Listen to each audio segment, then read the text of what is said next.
সংক্রান্ত বিষয় নিয়ে একে অপরের সঙ্গে আদান প্রদান সহ ব্যাংক, বিভিন্ন দপ্তর থেকে কৃষকেরা কি কি সুযোগ সুবিধা পেতে পারে সেই বিষয়গুলি তুলে ধরতেই দক্ষিণ দিনাজপুর জেলার চিঙ্গিসপুর গ্রাম পঞ্চায়েতের গোপালপুরে সানাপাড়া হাই স্কুল মাঠের গৌরবঙ্গের উত্তর দিনাজপুর, দক্ষিণ দিনাজপুর ও মালদা এই 3 জেলার কৃষকদের নিয়ে কৃষি মেলা অনুষ্ঠিত হলো। কেন্দ্র সরকারের অ্যাক্সেস ডেভেলপমেন্ট সার্ভিসের উদ্যোগে ও নাবার্ডের সহযোগিতায় এই মেলার আয়োজন করা হয়। এদিন এই মেলার শুভ উদ্বোধন করেন বালুরঘাটের সাংসদ সুকান্ত মজুমদার। এদিন প্রদীপ প্রজ্বলনের মধ্যে দিয়ে কৃষি মেলার উদ্বোধন করা হয়। এই যে কৃষি মেলা আজকে আয়োজন করা হয়েছে 3টে জেলা মিলিয়ে, সেটা উত্তর দিনাজপুর, দক্ষিণ দিনাজপুর এবং মালদা, তাতে আমরা যে এই 3টি জেলাতে যে বিভিন্ন এফপিওরা কৃষি কাজে যারা যুক্ত রয়েছেন নাবার্ডের তরফ থেকে এবং বিভিন্ন দপ্তরের মাধ্যমে তাদেরকে আমরা একই ছাদের তলায় আনার চেষ্টা করেছি, যাতে তারা বিভিন্ন ব্যাংক, বিভিন্ন দপ্তর তাদের মাধ্যমে যে সুবিধাগুলো কি উপলব্ধ রয়েছে সে ব্যাপারে তারা যাতে অবগত হন এবং কৃষিতে যে নতুন প্রযুক্তিগুলো কি রয়েছে সে সম্বন্ধে অবগত হন। তার সাথে একে অপরের সাথে যে পরিচয়, যে মিলন, যে আশেপাশে জেলেতে রয়েছে কিন্তু একে অপরের সাথে সেই পরিচয় জায়গাটা নেই এবং প্রত্যেকের কি আলাদা আলাদা ফসল রয়েছে যেটা পার্শ্ববর্তী জায়গাতে হয় না, সেটা নিয়ে তারা কি করে বিক্রয় করতে পারবেন এবং ভালো দাম তারা তার থেকে পেতে পারবেন, তার জন্য এই কৃষি মেলার আয়োজন করা হয়েছে। এই অনুষ্ঠানে আজকে 500-র বেশি কৃষক এই 3টি জেলা থেকে অংশগ্রহণ করেছেন।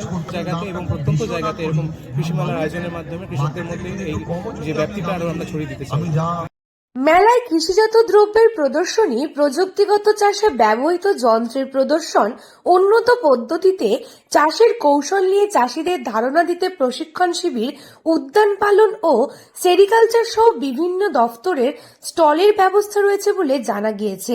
এমনকি কৃষকদের কারিগরি বিষয়ে অবগত করতে এবং এর মাধ্যমে কৃষকদের জীবনধারার মানোন্নয়ন করতে জেলার রাজ্য কৃষি দফতর আয়োজন করেছে এই কৃষি মেলার। উৎপাদন বাড়াতে মেলায় আগত কৃষকদের আধুনিক প্রযুক্তি ব্যবহারের প্রশিক্ষণ দেবেন দফতরের আধিকারিকরা। এমনকি কৃষকেরা চাষের যন্ত্রপাতি এই মেলা থেকে কিনতেও পারবেন।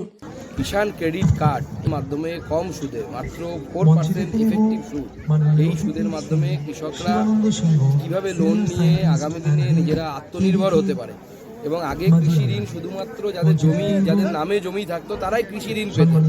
আমাদের সরকার যে নিয়ম পরিবর্তন করেছে, কেউ মাছ চাষ করলে সেও কৃষি ঋণ পাবে কিষাণ ক্রেডিট কার্ডের মাধ্যমে, কেউ মুরগি চাষ করলে সেও কিষাণ ক্রেডিট কার্ডের মাধ্যমে কৃষি ঋণ পাবে 4% সুদে, 4%।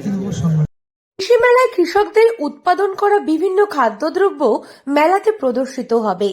এদিনের এই মেলায় কৃষি উপযোগী নানা যন্ত্রপাতি প্রদর্শিত হয়েছে।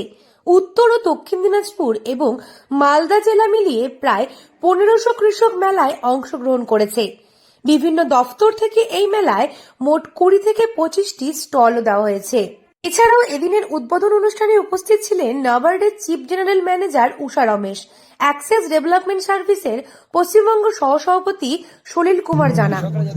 সেই সুযোগ সুবিধা পায়, সেই জন্য আমরা এই ব্যবস্থা করেছি এবং আগামী দিনে মুদ্রা লোন এবং অন্যান্য লোনের মাধ্যমে কিভাবে আমাদের এখানকার বেকার যুবকরা তারা কৃষিভিত্তিক ছোট ছোট কাজ, এফপিও তৈরি করে, শিল্প তৈরি করে আগামী দিনে আত্মনির্ভর হতে পারে, স্বনির্ভর হতে পারে, সেই উদ্দেশ্য নিয়ে এই কৃষি মেলা। এছাড়া উপস্থিত ছিলেন নাবার্ডের জেলা বিকাশ প্রবন্ধক তীর্থঙ্কর বিশ্বাস, বালুরঘাট কৃষি আধিকারিক তনয় সাহা সহ অন্যান্য বিশিষ্টজন সরকারি আধিকারিকগণ। দক্ষিণ দিনাজপুর থেকে সুস্মিতা গোস্বামী রিপোর্ট, লোকাল 18 বাংলা।